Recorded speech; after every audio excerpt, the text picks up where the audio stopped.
How to make your Instagram account personal. Hey everybody, welcome back to our channel. In today's video we will learn how we can make our Instagram account personal, so make sure to watch the video till the end. In order to actually make our Instagram account personal, maybe because you have a professional account or business or creator account, all you have to do is go ahead and then launch the Instagram application here. And once you launch Instagram app, tap the profile icon here, and you can see that I don't have a personal account, I have a professional account. Now in order to switch this to a personal account, tap the three lines option from the top right hand side of the screen.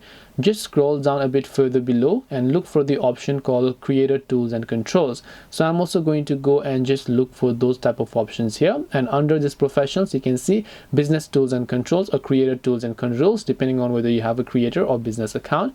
So just tap on it. And once you just scroll a bit further below again, you'll find the option called switch account type. So when you tap the switch account type option, now you can tap on switch to personal, tap on the red button, and your account will be switched to personal. This way you can make your Instagram account personal. Hope this video was very helpful. If you have got any more questions, feel free to also leave them down below.